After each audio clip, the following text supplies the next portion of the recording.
అందుకొని అక్కడ పోలేదు. అయితే పోలీస్ కమిషనర్ ఆఫ్ హైదరాబాద్, మా డీసీపీ వెస్ట్ జోన్ గారికి, ఇంటెలిజెన్స్ ఐజీ గారికి, డీజీ గారికి, తెలంగాణ డీజీ గారికి వాళ్ళందరినీ కోరేదంటే బిక్కున మా కుటుంబ సభ్యులు కానీ నేను కానీ ఎప్పుడు ఏ క్షణంలో ఏమవుతుందని భయభ్రాంతులకు గురవుతున్నాను. పూర్తిగా కూడా నాకు హత్య చేసే ప్రయత్నం జరుగుతుంది. ఇంతకుముందు ఒక సంవత్సరం నుంచి నాకు డైరెక్ట్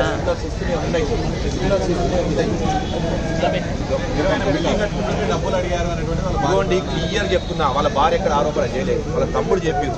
బిల్డింగ్ అనేది క్లియర్గా జిహెచ్ఎంసీ రూల్ ప్రకారం చేసుకుంటూ పోయింది. ఏదో ఒక సృష్టించి అప్పుడు దాకా మీరు నీలి హాస్పిటల్లో సీసీ కెమెరా చూసి అర్థమవుతుంది. అప్పుడు దాకా బాడీని తీసుకెళ్ళిపోదాం అనగానే ఈ రౌడీ షీటర్లంతా జమ అయి పోలీస్ కంప్లైంట్ కాదు. అయితే అప్పుడు దాకా బాడీ తీసుకోపోవడానికి సిద్ధమయ్యి వెంటనే ఈ రౌడీ షీటర్లు అన్సోషల్ ఏమెంట్ మాగంటి గోపినాథ్ అక్కడ వాళ్ళ అంచెలను పంపించి దీన్ని బాబా వల్లే చనిపోయాడు, దానివల్ల ఆత్మహత్య చేసుకోవడం క్రియేట్ చేయడం జరిగింది.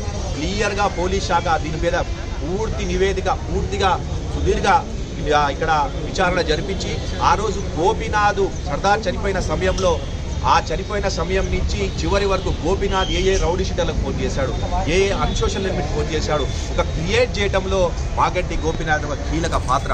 చివరకు శివ రాజకీయాలు చేసే ఒకే టీఆర్ఎస్ శివ రాజకీయాలు చేయటం వాళ్ళకు వెనుతో పెట్టిన విద్య.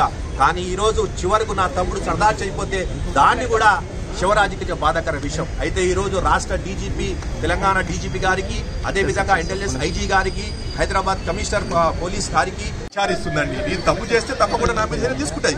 అయితే వారం రోజుల నుంచి అటు నేను పారిపోయానని, అదే నేను ఇక్కడ కనబడతలేదని నన్ను పోలీసులు గాలిస్తున్నారని ఇంత అసత్య ప్రచారం మాగంటి గోపినాథ్ చేయటం అన్పార్లమెంటు అన్సోషల్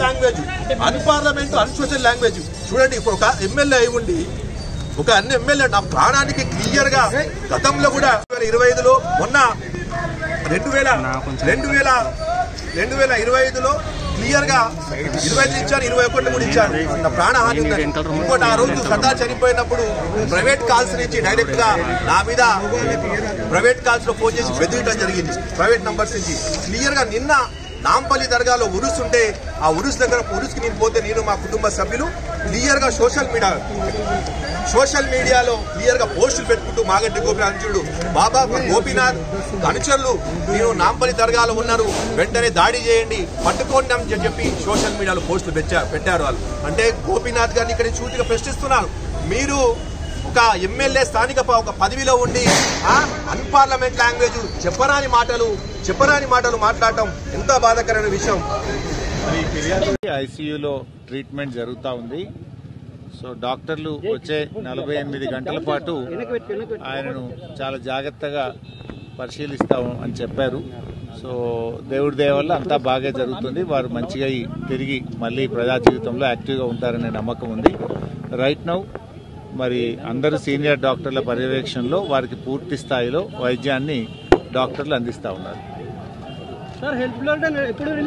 ఏంటంటే 23 తారీఖు నాడు ఏదైతే బీఆర్ఎస్ పార్టీ మైనారిటీ విభాగానికి చెందినటువంటి అత్యంత కీలక నాయకుడు, బోరబండ డివిజన్ చెందినటువంటి ఒక నాయకుడు, ఆయనకు అత్యంత సన్నిహితుడు, 24 గంటలు వెంబడి ఉండేటువంటి ఒక అత్యంత సన్నిహితుడైనటువంటి సర్దార్ ఆత్మహత్య చేసుకోవటము, అక్కడ బాబా ఫసియుద్దీన్ అనేటువంటి ఒక వ్యక్తి యొక్క ప్రేరణకు గురై మానసిక ఒత్తిడికి గురై ఆత్మహత్య చేసుకున్నాడు అన్నటువంటి ఒక వార్త విన్నప్పటి నుండి ఈ ఇన్సిడెంట్ జరిగేంత వరకు కూడా అనేక రకాలైనటువంటి ఒక మానసిక ఒత్తిడికి వారు గురైనారని వారి కుటుంబ సభ్యులు చెప్తా ఉన్నారు.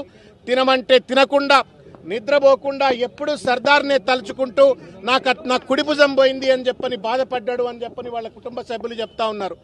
దానికి తోడుగా పోలీసులు చర్య తీసుకోండి, సర్దార్ వీడియో తీసి మరి కంప్లైంట్ ఒక రకంగా ఇచ్చిన తర్వాత కుటుంబ సభ్యులు చెప్పిన తర్వాత కూడా పోలీసులు ఏమాత్రం చర్య తీసుకోవట్లేదు అని చెప్పని వాపోయినరు అని సాక్షాత్తు కూకట్పల్లి శాసనసభ్యులైన కృష్ణారావు గారితో దాదాపు ఇవాళ కలిపి దాదాపు 10-12 సార్లు ఫోన్లో మాట్లాడి గంటలు మాట్లాడి పోలీసులు ఈ రకంగా ఎందుకు వ్యవహరిస్తా ఉన్నారు?